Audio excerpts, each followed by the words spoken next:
Hi. Look where I was.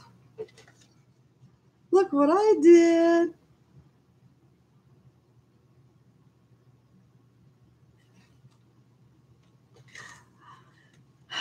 Hi, everybody. Welcome to Snap Vegan. We're eating on the cheap. Doesn't have to kill you. I had the experience of a lifetime this weekend.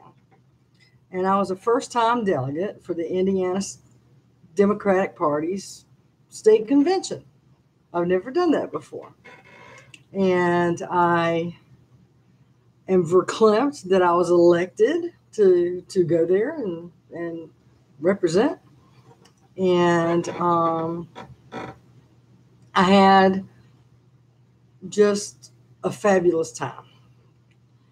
And I know I'm starting like 2-3 minutes early, but I just wanted to make sure I had all the settings right. The color was good, all that kind of stuff. So, and I made sure that the chat box was open. So if you would, just let me know who's here. And I want to get through like the initial explanations and then just kind of open this up to questions from anybody. First, you know me, I try to find the funny in some things. So let me tell you first, hey Betty, let me tell you first about our bus trip, because I took a bus with other delegates that left our Democratic headquarters here in Allen County, and they drove us to Indy and they drove us home. I got to get this camera situated. I don't know. I'm just going to leave it alone. Anyway, so we got on the bus, said our hellos, got settled in, and off we go. And then about an hour, well, not even an hour, maybe about, 45 minutes or so into the trip. Now, you all know I have COPD, right? You know that. And me and my brother both have this, we were just born, I guess, with this thing that we can smell danger right away. Like my brother saved our lives when I was a kid because he smelled fire before anybody else did, and our house almost burned down, but it didn't because he caught it with his nose. Well, like I said, I have COPD. And I started breathing in gas fumes or noxious fumes. We don't know if it was Freon from the air condition in the bus or diesel fuel, or I don't know what it was. But here were a bus full of delegates going to convention. And now I start coughing. Because, I'm inhaling it. My lungs are sensitive. Bam. I start coughing. And after a while, I thought, well, no, that's just me, And then I'm like, no, there's something here. And I turn around I know I'm not the only person on this bus that can smell these fumes, right? Am I right here? And then the folks in the back of the bus, because I was kind of like in the back of the bus, sitting over like the rear tire kind of thing. And everybody back here in our section were like, yeah, something's going on here. And then so one of the gentlemen that was friends with the driver walked up and said, we're kind of catching some fumes in here coming out of the air vents.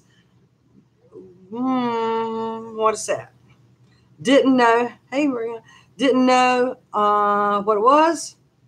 And then so basically it was ignored. So the air conditioning kept running, which, it was a 100-degree day. So let's just get that clear. 100-degree day. And so it was getting a little more. And I was coughing more. And coughing more. And I'm like, y'all, we got Houston, we have a problem here. And everybody sort of kind of went, whoa, yeah, it's getting a little much. And then so the bus driver, we said, why don't you just turn on the vent instead of the air condition? Like how you have on your car, you can just get the vent from outside air. I mean, yeah, it was hot, but it wasn't noxious, So anyway, so that's what he did. Then he just turned on the vent. And then so, okay, we made it to convention. Now, the bus trip on the way back, he said that we asked him if he got the leaky thing fixed, whatever it was. He said, yeah, he thought so. And so here, off we go. He did say what it was, and daggone if I can remember it. Old people problems, So on the way home, there was no air conditioning in this bus. None. Bus full of people. No air conditioning. 100 degrees outside. And no windows that you could roll down. So we had hot air blowing all the way home. Little over 2-hour drive. And literally in like the last hour, everybody was just melting. Melting. Some of us were trying to make jokes about it, just keep things light and stuff. I'm like, y'all, I don't know how much longer I can do this. And my convention buddy, Shira, I just love her to death. She says, it's hotter outside than it is in this bus. Focus. It's hotter outside than it is. I just love her to pieces. She finds all the positive things, positive redirection. I love her. I just love her to pieces. So anyway, we made it home. And we just all of us, our shirts were drenched in sweat. And we literally just melted off the bus. So now, the people in the Indiana 3rd District Democratic Rolling Sweat Lodge are bonded for life now, spiritually, because we survived.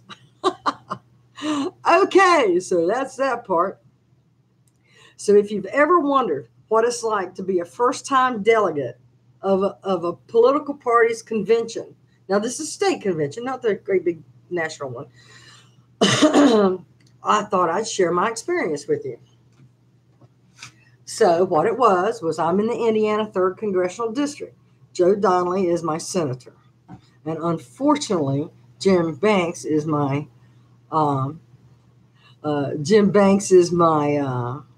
congressman.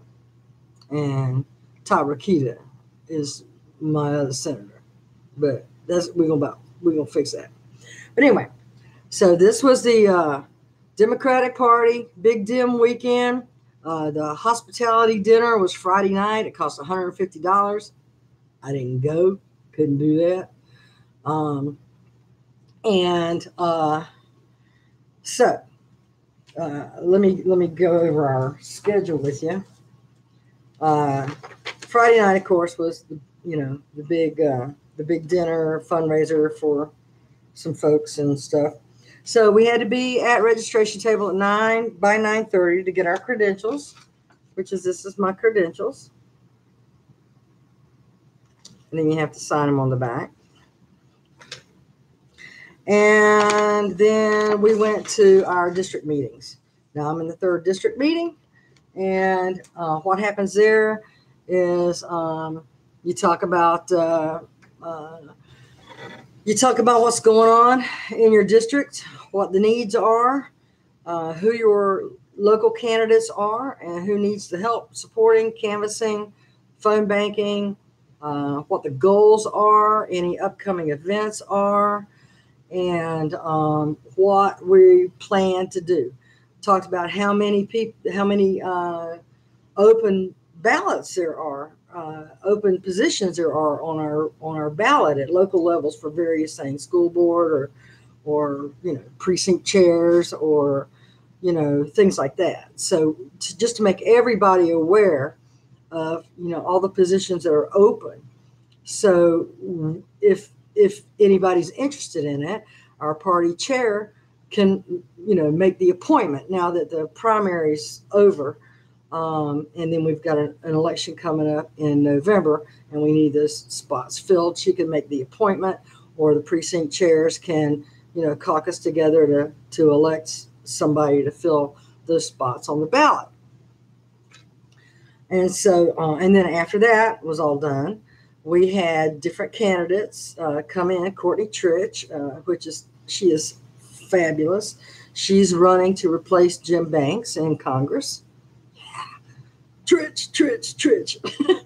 And then, of course, we had, our locals for city, county council, county commissioner.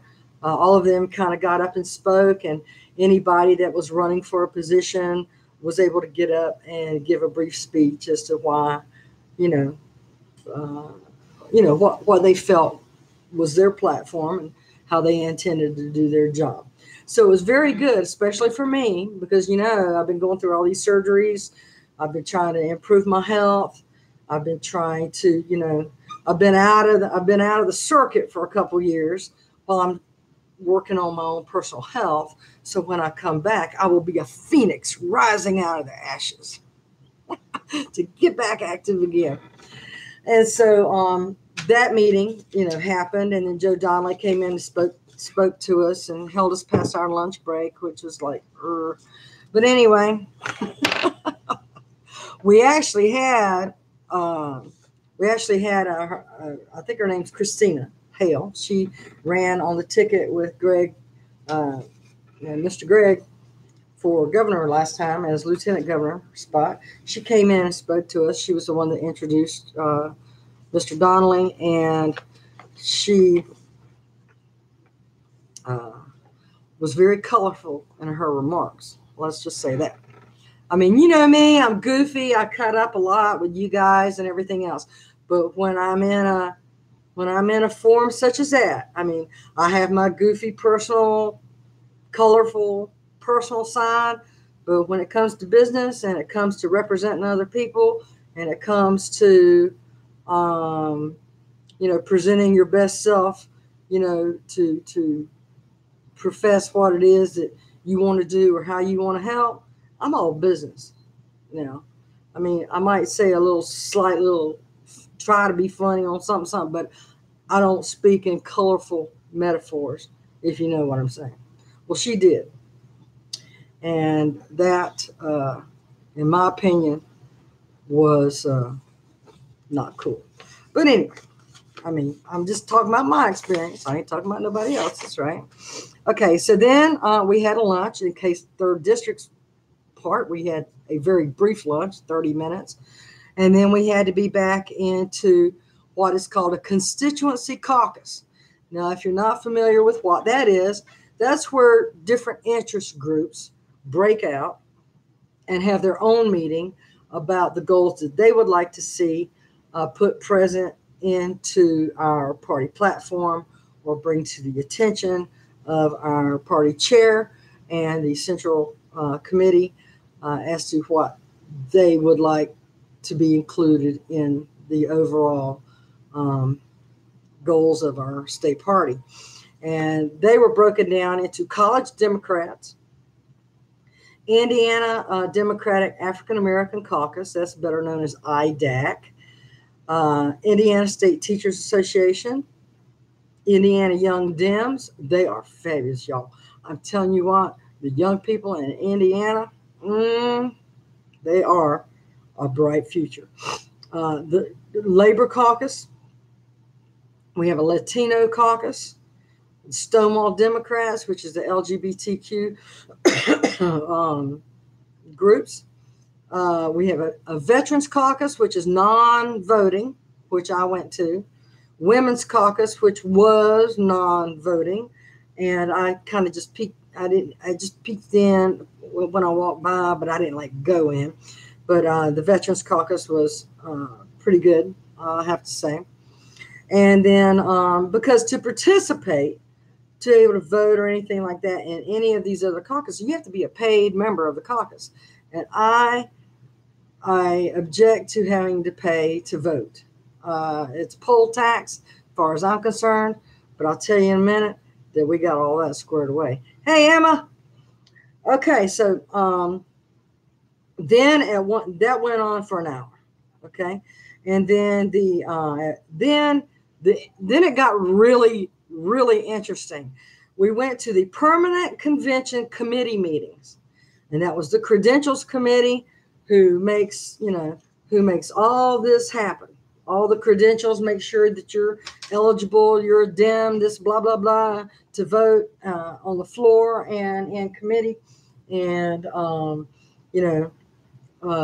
one of our county councilwomen, Sharon Tucker, was the chairman of that committee. And I love her.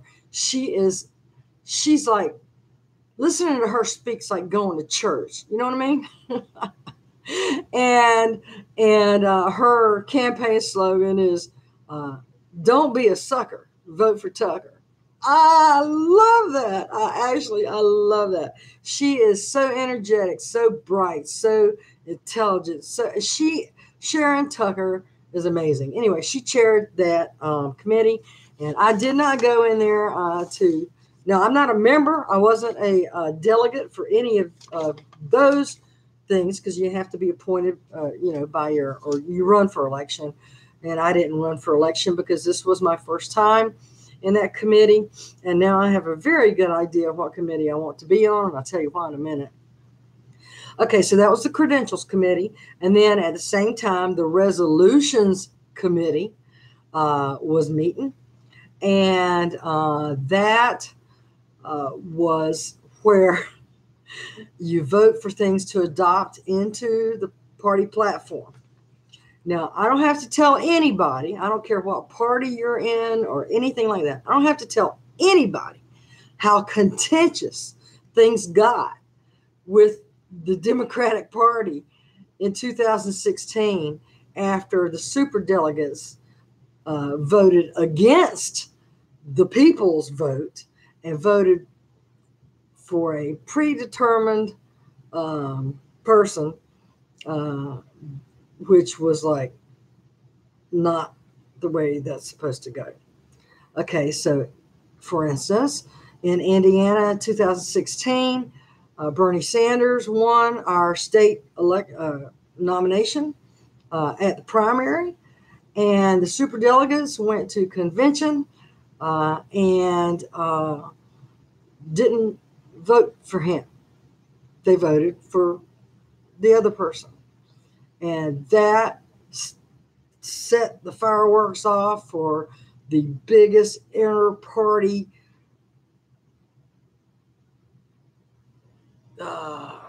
what's the word I'm looking for?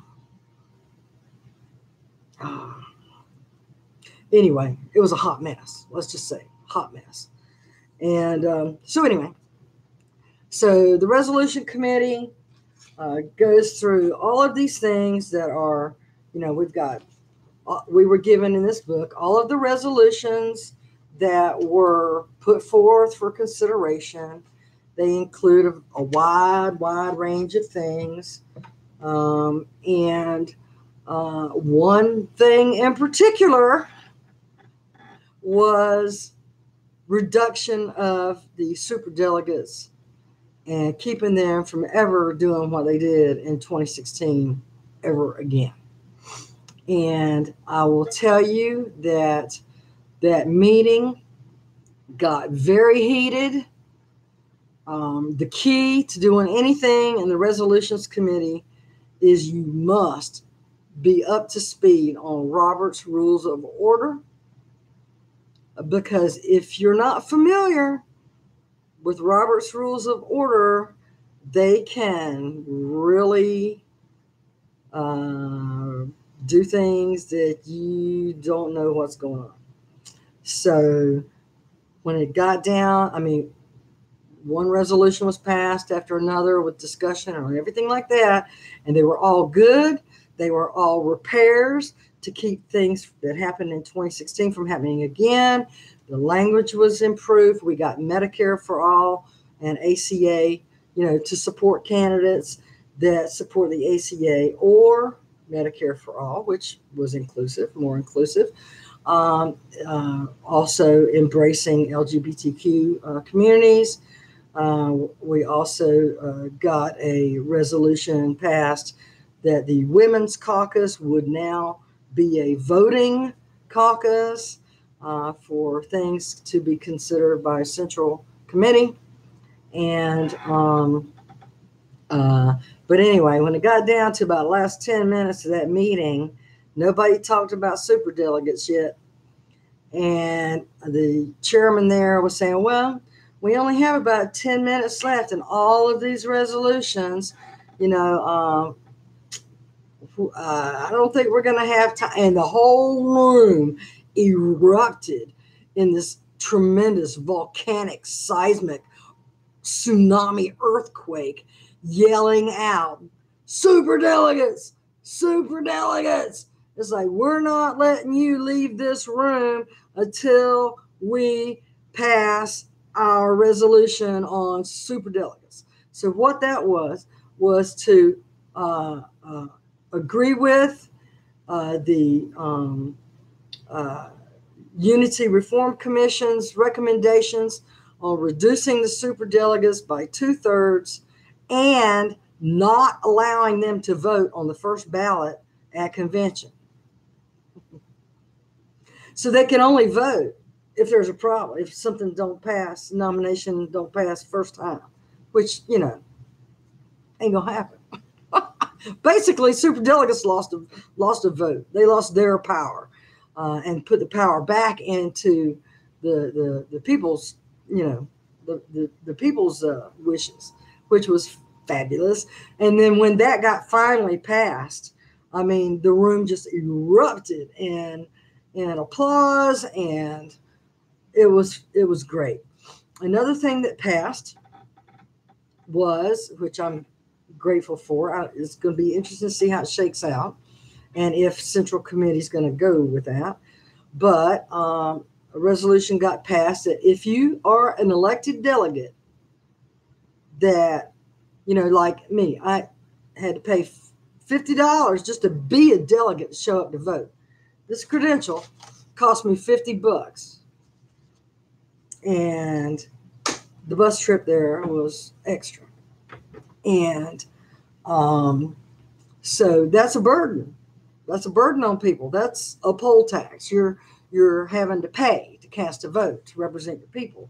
And that's not cool. So a resolution was put forth to not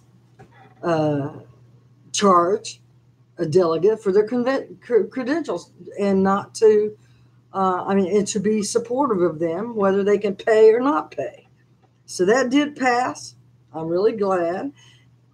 Going to be interesting to see how that shakes out in November for the main election in the national convention situation. And okay, and then so the resolution committee is where I want to be. I'm familiar with Robert's Rules of Order. I mean, I'm not a professional, but I know enough to know, when somebody's trying to shake you down. And then the next meeting was the Rules Committee, which makes up the rules of the convention. And I did not peek my head in there.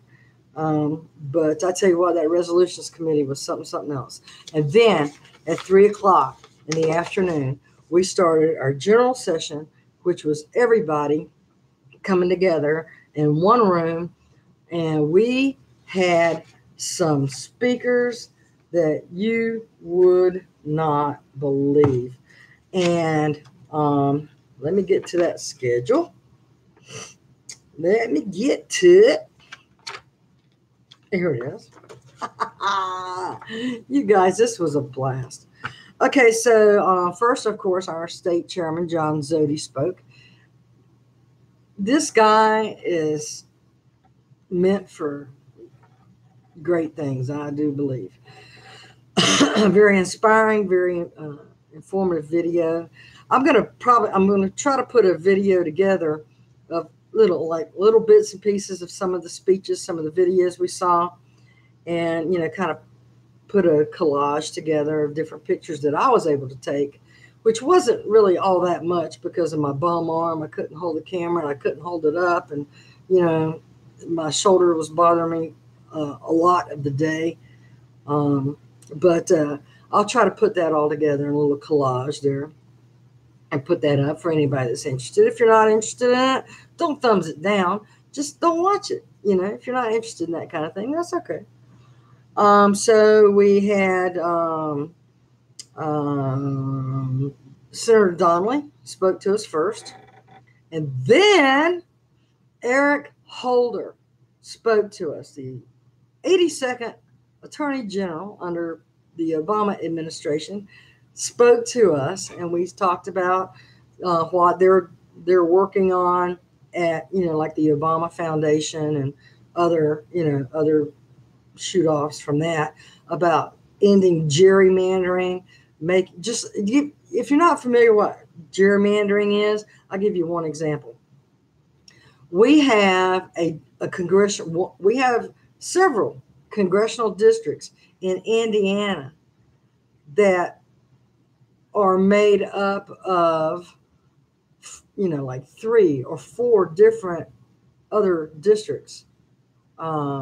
So when somebody's running for a local, when somebody's running for a state position, state legislature, whatever, they have to go jag in a lot of different counties instead of just where they're representing to run for office, because the voting map, the district map's all cut up like a crazy, wacky LSD puzzle.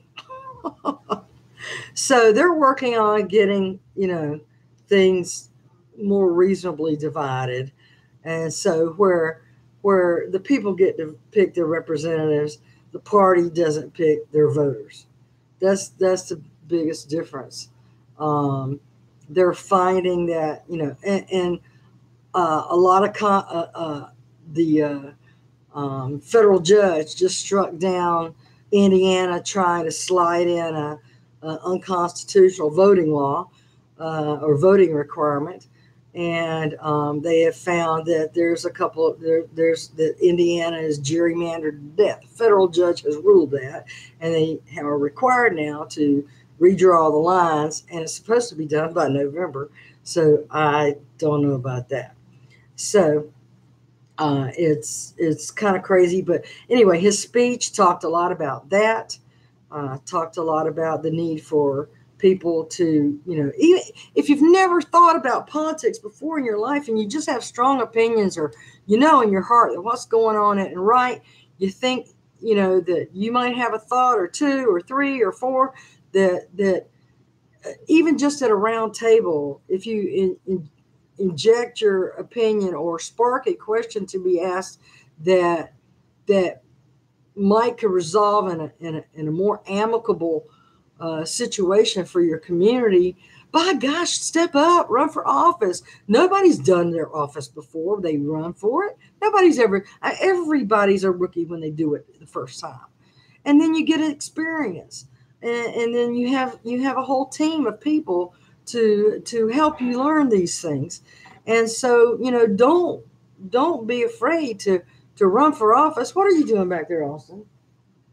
He sees my Courtney Tritch for Congress sign up in the window. I'm blocking his view. So don't be afraid to run for office. I've never been a delegate at a convention before, never ever. But no time like the present, right?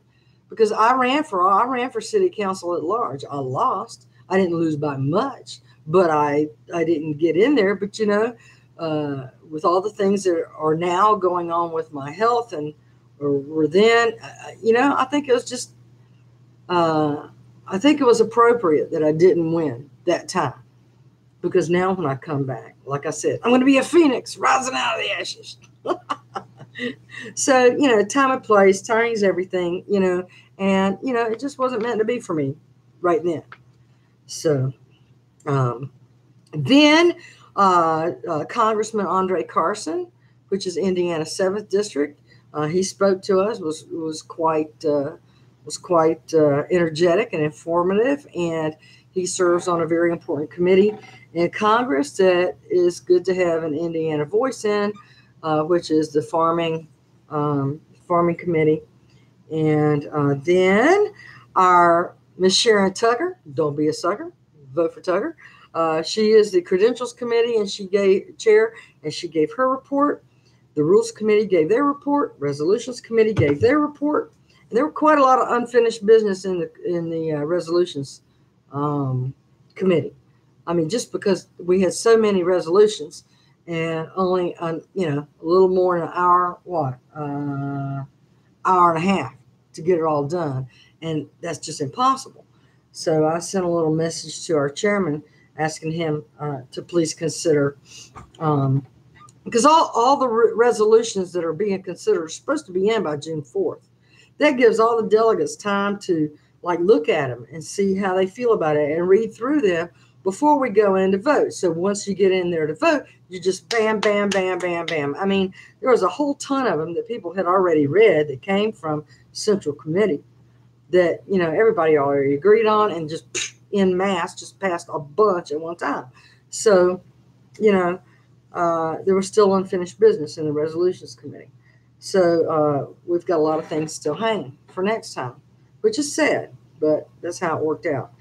And then the presentation of the platform was given by a fantastic speaker. Her name is Dana Black, and she is on Twitter at Indiana's Own, OWN. I highly recommend you follow her regardless of your party. She is informed and energetic and passionate. And I hadn't met her before, and now I feel like, I don't know how to explain it. She's just a very motivated, involved, interesting, intelligent person that deserves your ear. And so then we had the vice chairwoman, Cordelia Lewis Burks, come up, and we had a memorial in memoriam tape that ran to remember all of the people associated with the Democratic Party in the state, whether it's precinct chairs, volunteers, everything that had passed since the last convention. And then we had a city council president introduce the nominations procedures for state treasurer, state auditor, secretary of state. We went through all of that, and then we were adjourned. And I tell you what, it was, I'm sorry it took me 60 years to do that. It was the most interesting, energetic, thought-provoking, passionate, there's so many words to describe that. It was just an experience of a lifetime, and I am so blessed and grateful for the people in my community that voted me to go and help represent them. I didn't cast any vote that was against their will, and I'm proud to be able to say that. And that's what it was like. Lunch was really expensive. I did find a place that had a grilled veggie sandwich, to which I had potato chips with and nachos. with jalapenos. So yeah, I had cheese on my nachos, so that was like, eh. But then I met a gentleman that was standing outside because I went out and smoked a cigarette. And he was with the Gospel Coalition group that was also at the convention center with us. And he says, he was talking about how coming there, he felt that he needed to be there for a spiritual experience. And, it's just so expensive. He couldn't even afford to eat. I'm like, come on, let's go. So I ended up buying his lunch for him, told him to get what he wanted. He got like a brat, a hot dog, and a drink and whatever else. And, I paid for that. And make sure that, we got to look out for our people.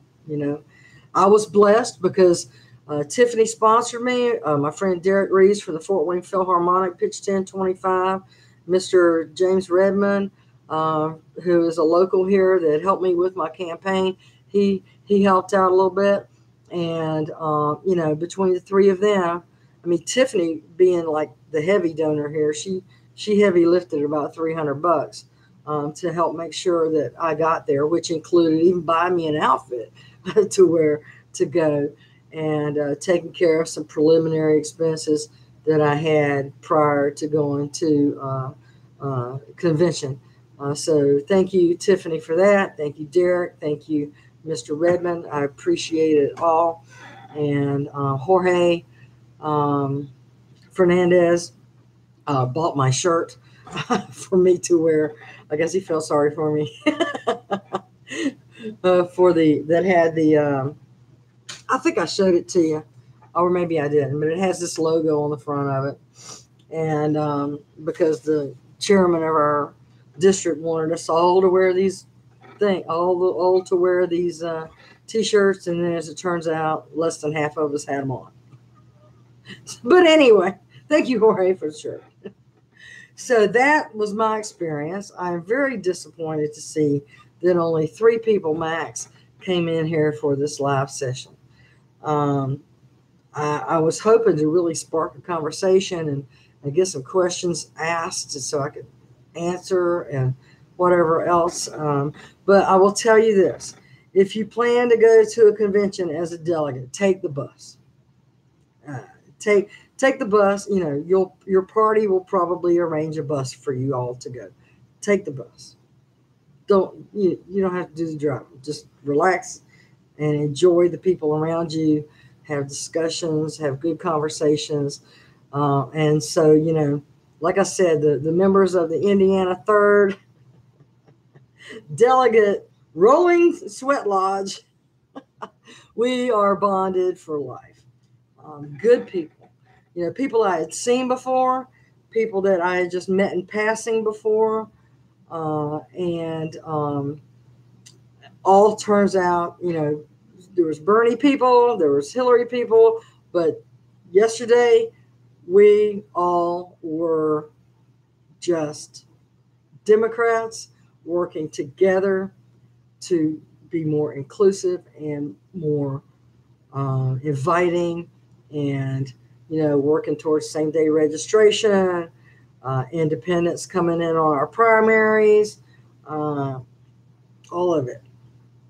So if somebody knocks on your door and they want to register you to vote, if you haven't voted, please do, and visit your state Indiana, or in our cases, Indiana.gov, and then you can just look for Secretary of State or one that says register to vote, or you can update your voter registration if you want to. If you've moved since the last election, it's really good to keep that current, and that way there's no shady voter rosters going on. It's up to us to keep that list clean, because when we move, we need to update the address. That's on us just as much as anybody else. So be sure and do your part. And regardless of what party, I'm a kumbaya kind of person. I'm going to vote my way. You vote your way. That's fine. But just damn go and vote. Because in the state of Indiana, we only had 20% voter turnout. We were like the worst in the entire country for these primaries in May for voter turnout. That's just bonkers. That's crazy. So let's all get together and talk to our friends about registering to vote. If you run into somebody that has, in conversation that wants to talk about the political angst of the day, ask them, hey, you registered to vote? And if they say, oh, never, hey, well, vote. Don't boo, vote. So that was my experience. This is my third Gatorade. I'm still drinking Gatorade today because I was, and I know it's all high and all bad things, but you know what? When you've about had heat stroke, this is all you want. And I'm still not over it. I'm still a little weak from the experience coming home. So I'm chilling out today because it's only 100 degrees outside. It's like 90, 98, feels like 100 and more than 100. I got my thermostat here at the house set on 74 and got 2 fans running, and I'm still a little warm over here. So I'm just, I just wanted to share my experience with you, letting you know that if you ever thought about doing it, you don't have to have experience in politics. You don't. You just, if you want to get involved, start going, find out who your party headquarters is in your county. They have meetings once a month. They have a women's meeting once a month. They have African American caucus every month. They have all kinds of meetings every month and picnics and great things to do and bring in dinners. And, our women's group has potluck dinner once a month. The African American group gets together and they do their thing once a month. And then we all come together once a month, to discuss the topic. And that's that way with any party. I don't think probably the Republicans have an African American caucus or an LGBTQ caucus, but you know what I'm saying. Whatever's your thing is available. And now I can honestly tell you that at least for the state of Indiana, I mean, I can't speak to anything else because I don't know about anything else, but at least for the state of Indiana, I can tell you with all earnest facts that everything that went wrong in 2016 that caused so much problem and infighting in our party has now been repaired in writing and resolved and corrected for an absolute no shaded area where everyone is included. Everything is well now with the Indiana Democratic Party. So I can tell you right now, without any reservations, there should be absolutely no hesitation for somebody who is an independent or a Democrat, angry Democrat from what happened back then. There is no reason for any hesitation for you now to come back, start getting active, because all has been healed, at least in Indiana. And we hope that, to create a blue wave, it has to start with that little ripple. And if Indiana has to be that center drop, then by golly, I tell you what, if it can be done in Indiana, the most Republican state ever, if that can be done here, let me tell you, it can be done everywhere, because everybody was boiled over at the fact that Bernie Sanders won Indiana's primary. They were like, what? What? We're like, yeah. So please, wherever you live, whatever state you live in, please, we've removed your reason for sitting on the couch. It's been eliminated. There's no reason not to support it. There's no reason to still be angry about it. Our revolution was in the building this weekend. Let me tell you what, Bernie Sanders was, and Hillary, their aura was in the room. Bernie won the day in Indiana. So I can tell you, please, and for those who don't like Bernie, I could just tell you, he doesn't hate anybody. He isn't against anybody. He is for everyone to be successful, everyone to thrive, and no more war, man. No more war. So, at any rate, that was my experience at the Indiana Democratic Convention. I'm well pleased with how my first time experience went. Excited, energetic, and as soon as I get the rest of what's going on with me corrected, I'm back out there again, folks. I can tell you. Now, for me to be a delegate at the national level, that's about a $7,500 thing because you're there for a week, and it's like $215 a night to stay there, plus food for 3 times a day, plus whatever else. It's expensive. It's really expensive. I talked to 2 of the delegates that went to the national convention, and one of them said $7,500 is the minimum you need to have to be a delegate, because you're travel there and back. You have to arrange the plane. You have to arrange the rental car. Even if you get a rental car, you still have to go from your hotels to various places on their bus. That costs. So it's a lot of money to be, and that's an elected position, which, again, it's like, why poll tax? But you still have to pay for the hotel. Just like that's why I didn't stay Friday night for the hospitality dinner, because the hotel room alone was $167 plus the hotel tax on top of that would have thrown it over $200. And then, the expense of traveling to, back and forth. Where this time I just paid for a bus, went there, came back same day.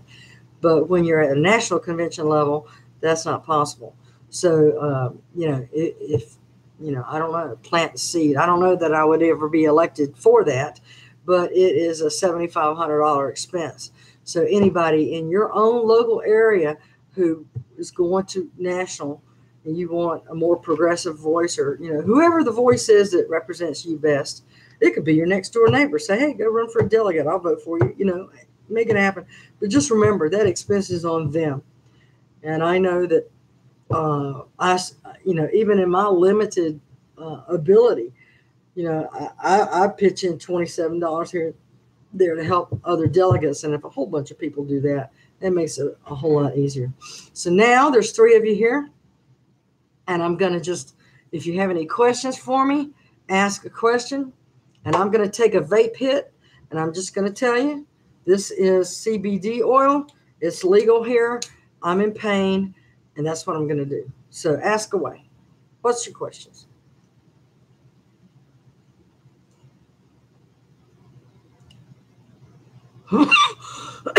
Tiffany says, we had our district lines redrawn because of really bad gerrymandering. The Republicans are still trying to repeal it. They can't, Pennsylvania, a federal judge ruled that. They can't appeal that. They can't appeal it. Federal judge ordered that to happen. And then Betty says, our primary is coming up next week, I believe. Good. Please get out and vote. And, oftentimes, how many committees were there? 3 main committees. That's the Credentials Committee, the Resolutions Committee, and the Rules Committee. Now, as far as separate caucuses go, what I call the breakout groups, what they all do is the caucuses, they all get together, discuss what they need, and plan to do a resolution for the next time.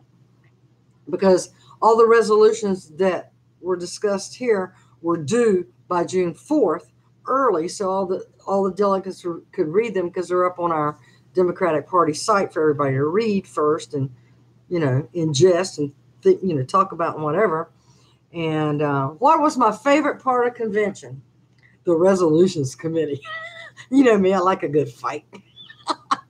Resolutions committee was like WWE for the Democratic Party, man. It was, but like I said, man, you really gotta know a little bit about Robert's Rules of Order, because there's nothing like a good debate back and forth.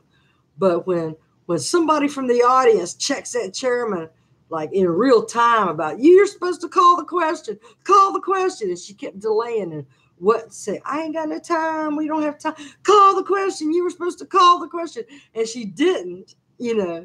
That's like, oh, I love that. I just, resolutions committee, my absolute favorite part of, second, Eric Holder was my favorite part, but as far as being a delegate, resolutions committee, oh, whoa, that was something else, let me tell you. So as far as the caucus goes, Betty, I'll have to refer to, and there were so many. Let me see.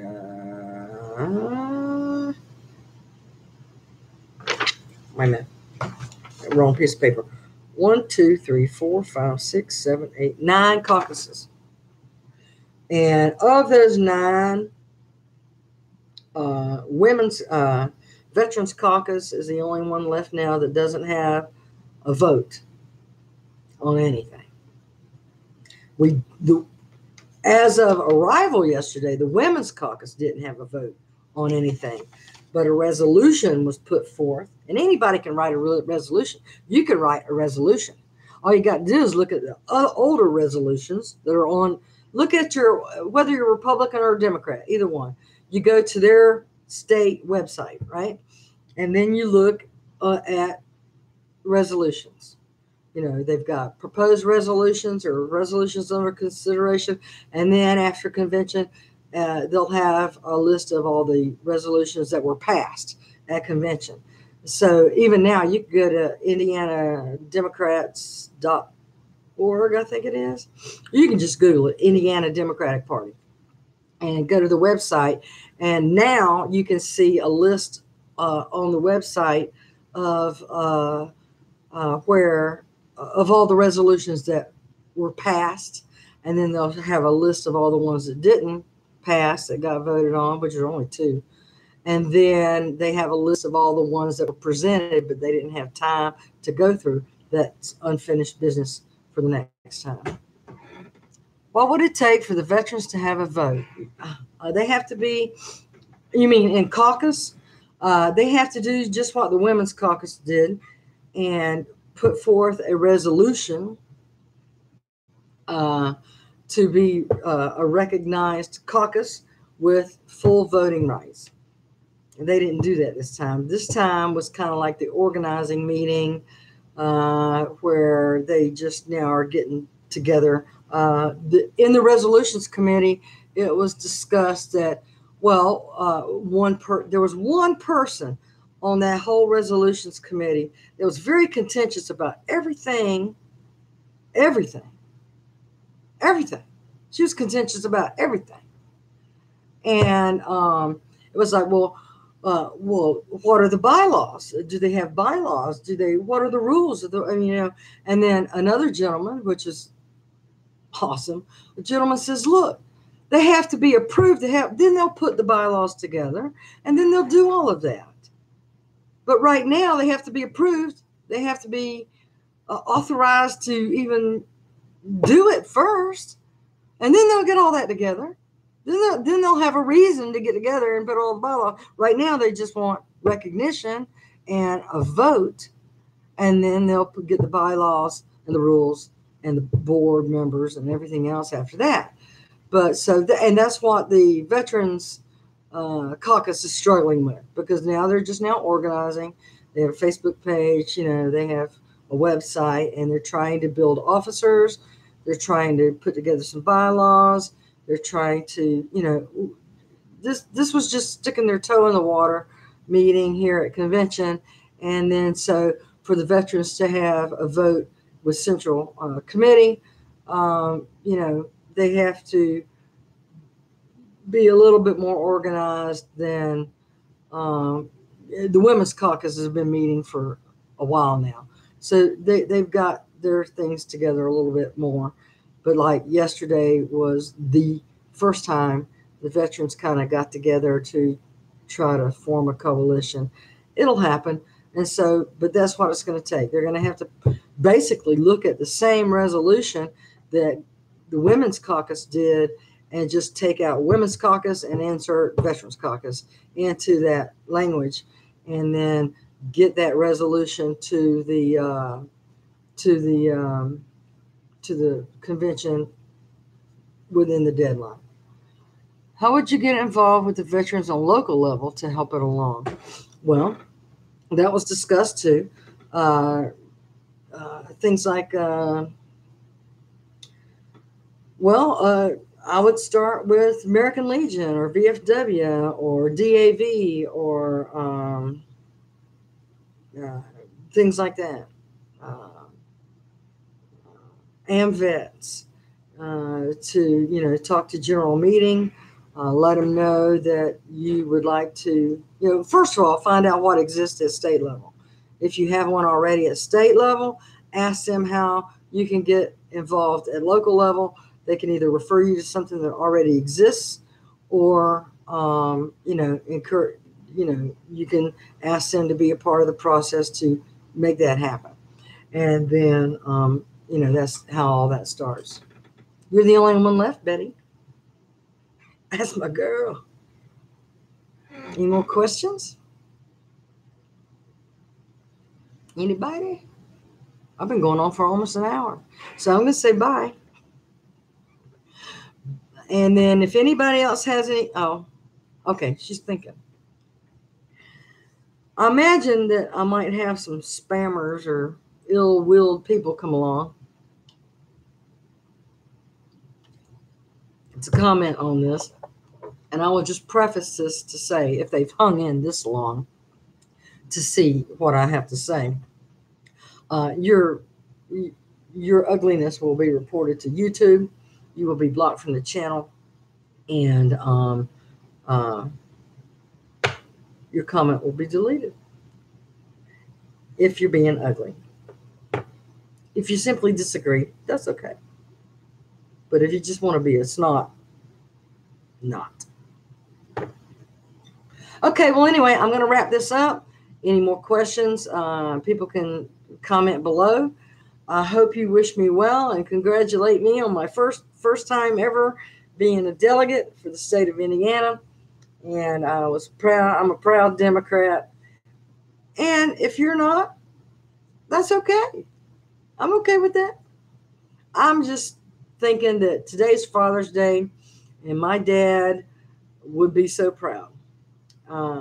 He would probably have gone to general session just to sit in the guest spot and to listen to the speeches and cheer me on with a great big smile on his face.